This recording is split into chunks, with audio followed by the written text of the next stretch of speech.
Hello everyone and welcome to study practically.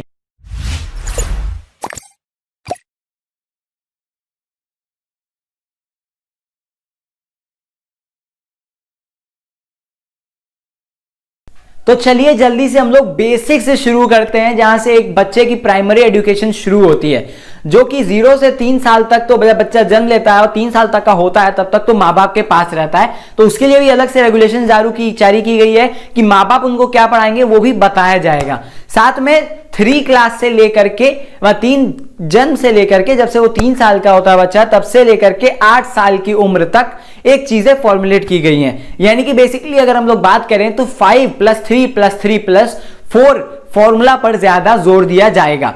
5+3+3+4 क्या है ये भी हम लोग जान लेते हैं। तो 3 साल से 8 साल तक जब बच्चा प्ले प्रेप केजीज 1 और 2 क्लास में होगा तो वहां पे उसके पहले 5 साल होंगे, जहां पे उसको बेसिक लैंग्वेजेस से रूबरू कराया जाएगा, नंबर से रूबरू कराया जाएगा। बच्चा जान पाएगा कि ये लैंग्वेज क्या है मेरे सामने, कैसे उसको पढ़ते हैं, समझना और बेसिक उसी पे जोर दिया जाएगा ताकि बच्चा लैंग्वेजेस समझ सके और बोलना भी थोड़ा थोड़ा आ जाए उसको।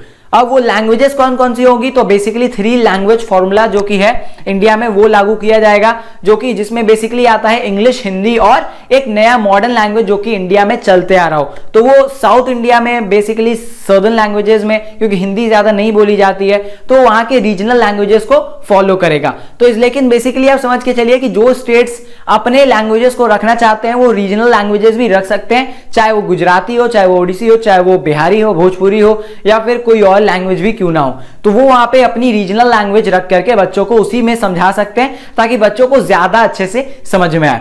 अब इसके बाद हम लोग 5+3 पे फॉर्मूला पे जाएं तो वो 3 साल आते हैं 2 के बाद से 5 तक, यानी कि 3, 4 और 5 क्लास में जब बच्चा रहता है तो वहां पे उसको बेसिकली और उस नंबर्स लैंग्वेजेस के साथ बेसिक साइंस से और सोशल स्टडीज और जो बेसिक पढ़ना होता है वहां पे उसको एक्सपोजर दिया जाएगा। लेकिन जो मेजर चेंज है वो यहां पर ये है कि अब केवल थ्योरी में नहीं पढ़ना है बच्चों को, यहां पे उनको प्रैक्टिकल एक्सपोजर और प्रैक्टिकल चीजों के साथ भी चीजों को रिलेट किया जाएगा।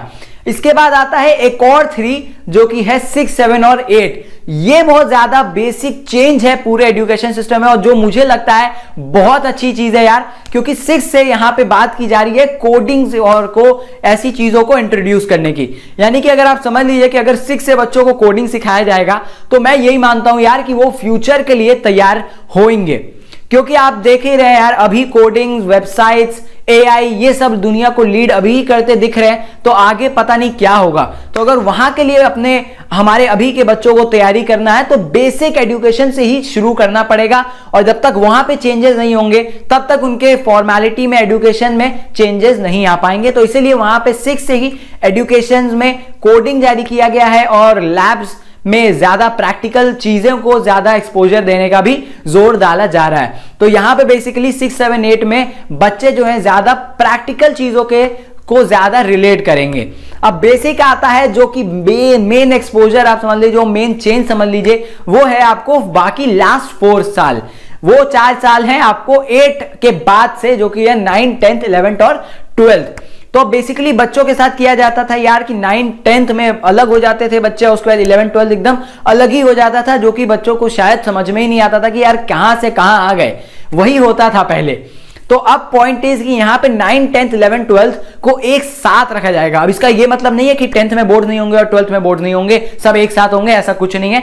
आपको 10th में बोर्ड देना ही है, 12th में बोर्ड देना ही है, लेकिन यहां पर ज्यादा जोर डाला जा रहा है प्रैक्टिकल क्वेश्चंस के ऊपर, यानी कि थ्योरी कम करी जाएगी अब, क्योंकि अब आपको भी पता है यार थ्योरीज उतनी काम आती नहीं है प्रैक्टिकल लाइफ में। अगर आप एग्जाम देने जाते हो, कोई मतलब मान के चलो कि आप 9, 10th, 11, 12 में पूरा साइंस पढ़ो, फिजिक्स पढ़ो, केमिस्ट्री, बायो सब आप पढ़ गए, लेकिन बाद में जब आप यूपीएससी, एसएससी और बैंक के एग्जाम देने हैं आपको, तो फिर ये सब फायदा क्या है यार इतना पढ़ के, जब आपको गवर्नमेंट एग्जाम्स में बैठने हैं जहां पे फिजिक्स काम नहीं आएगा, आपका बायोलॉजी काम नहीं आएगा, then why are you studying it. तो इसीलिए ये सब चेंजेस को देखते हुए गवर्नमेंट ने रखा है कि 9, 10th, 11, 12th में आपको जोर दिया जाएगा प्रैक्टिकल चीजों के ऊपर, जो कि आपको ज्यादा प्रैक्टिकल क्वेश्चंस के ऊपर होगा और थ्योरीज के कम हो जाएंगे मार्क्स। यानी कि बेसिक आप समझ के चलिए कि थ्योरी यानी कि सब्जेक्टिव के साथ साथ आपको ऑब्जेक्टिव क्वेश्चंस भी इंक्लूड होंगे शायद बोर्ड्स के क्वेश्चन में भी। तो ये सब बेसिक चेंजेस हैं। और साथ में एक और है जो कि मेजर चेंज है, वो है कि आपको छूट दी जाएगी कि आप अपने मन का सब्जेक्ट, अपने जो आप पढ़ना चाहते हो वो आप इंक्लूड कर सकते हो। यानी कि अगर आप साइंस पढ़ रहे हो, आप फिजिक्स पढ़ना चाहते हो, साथ में इकोनॉमिक्स भी पढ़ना चाहते हो, तो आप उन सब्जेक्ट्स को अपने साथ कोलैबोरेट कर सकते हो ताकि आप सब चीज पढ़ पाओ। इससे फायदा क्या होगा यार, अब आप यही सोचोगे। इससे फायदा यही है कि जो बंदे का जो इंटरेस्ट है वो साथ में वो अपने सब्जेक्ट्स को ले सकता है। साथ में अगर मान के चलिए कि किसी को डांस में, सिंगिंग में और आर्ट्स में, उन चीजों में इंटरेस्ट है, तो वो भी अपना एज एन एडिशनल सब्जेक्ट ले पाएगा। और ऐसा नहीं कि वैसा थ्योरी होगा, जैसे कि हम लोग जानते हैं आर्ट्स के पेपर में सिर्फ थ्योरी लिख करके बंदे पास हो जाते हैं, तो आर्ट्स का पेपर नाम के लिए आर्ट्स है तो सब थ्योरी उसमें।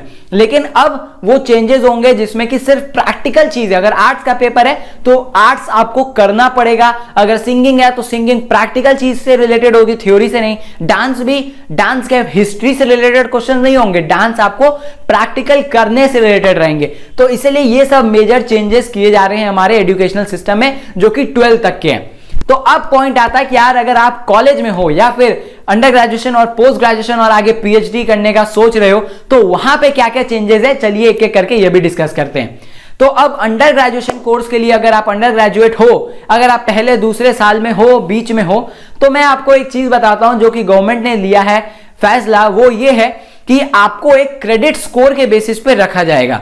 क्रेडिट स्कोर हो गया यानी कि जो बेसिक मिनिमम, आप जिसको पासिंग मार्क्स कहते हो या फिर जिसको आप कहते हो कि हाँ यार मेरे को 100 में 40 चाहिए या 50 चाहिए अपने अगले सेमेस्टर में पास होने के लिए, तो उसको एक क्रेडिट स्कोर बना दिया जाएगा। और जो कि एक डिजिटल, एक तरह से आप समझ लीजिए जैसे कि डिजिटल अकाउंट्स होते हैं आपके, वैसे ही उनमें आपके हर सेमेस्टर के मार्क्स डिजिटली आपके जाते रहेंगे उस अकाउंट में, ताकि आपका एक शोकेस रहे कि हाँ इस बंदे को इन सेमेस्टर्स में इतने मार्क्स आए थे। अब ये क्यों किया जा रहा है? ये इसलिए किया जा रहा है ताकि अगर आपको फर्स्ट ईयर के बाद कोई भी रीजन से कॉलेज छोड़ना पड़े तो आपका वो एक साल बर्बाद नहीं हो। यानी कि अगर आपने वो मिनिमम मार्क्स जो कि स्कोर चाहिए उससे अगर पास कर लिया था वो ईयर, वो सेमेस्टर्स, तो आप अगर 2 साल बाद भी आते हो कॉलेज में वापस रीजॉइन करने को, तो आप सेकेंड ईयर से ही वापस से आ सकते हो। यानी कि आपको वापस से वो फर्स्ट ईयर करने की जरूरत नहीं पड़ेगी। सेम केस है सेकेंड ईयर्स के लिए भी। अगर आप 2 साल के कर लेते हो और तीसरा साल अगर बीच में 1 साल आपको गैप मारना पड़ता है, तो आप वापस आ सकते हो, वापस थर्ड ईयर कंटिन्यू कर सकते हो। तो ऐसे आपको सर्टिफिकेट दिए जाएंगे बना करके, जिसमें कि आपका क्लेम रहेगा कि हाँ मैं, इस बंदे ने, इन स्टूडेंट्स ने इन मार्क्स के साथ ये सेमेस्टर्स, ये ईयर्स पास किए थे, और जैसे ही वो वापस आना चाहे तो वो इन ईयर्स को कंटिन्यू करके अपना कॉलेज खत्म कर सकते हैं। और साथ में अगर हम लोग बात करें कॉलेजेस में ही जो चेंजेस हो रहे हैं, तो कॉलेजेस में भी जो बेसिक होता था, जो प्रैक्टिकलिटी वहां पे भी नहीं थी, वो भी वहां पे अब लागू की जाएगी। क्योंकि ये मुझे बहुत अच्छा डिसीजन लग रहा है कि जो अभी जो कॉलेजेस में हैं उनके लिए भी प्रैक्टिकल चीजें एक्सपोज हो रही हैं, और जो बच्चे हैं जिनको सही में वो प्रैक्टिकल बेसिक से इंप्लीमेंट होनी चाहिए, अब वो भी उनके यहां इंप्लीमेंट होंगी। तो अब बच्चा जब छोटे से बड़ा होगा तो उसे सिर्फ प्रैक्टिकल चीजों के साथ रिलेट करना आएगा और थ्योरी के साथ नहीं। जो कि अगर आप अभी किसी को थ्योरी और सब्जेक्ट और प्रैक्टिकल को एक्सपोज, मतलब रिलेट करने बोल दो, तो बहुत जल्द नहीं कर पाएंगे। यानी कि अगर आप एमबीए में, बीबीए में हो, अगर आप आईपीओ पढ़ रहे हो, आईपीओ का थ्योरी जानते हो, लेकिन आईपीओ कभी आपने देखा ही नहीं कि आईपीओ कैसा होता है, कैसे उसका प्राइस बढ़ता घटता है, क्या फ्लोर प्राइस, क्या सीलिंग प्राइस, आपने खाली सिर्फ थ्योरी में पढ़ा। क्या आपने कभी उसको प्रैक्टिकल में रिलेट किया? नहीं किया। क्यों नहीं किया? क्योंकि आपके कॉलेज में वो चीज नहीं थी, यूनिवर्सिटी में वो चीज नहीं थी कि इंप्लीमेंट कराई जाए, या प्रैक्टिकल चीजों से आपको बताया जाए कि हाँ डीमैट अकाउंट ये थ्योरी है और ये प्रैक्टिकल रूप है डीमैट अकाउंट का। तो ये सब चीजें पता होनी चाहिए। और डीमैट अकाउंट से याद, अगर आपको डीमैट अकाउंट खोलना है तो मैंने लिंक डिस्क्रिप्शन में दी हुई है फ्री डीमैट अकाउंट खोलने की। अब चलिए वो तो अलग बात हो गया, चलिए वापस से आते हैं पॉइंट पे।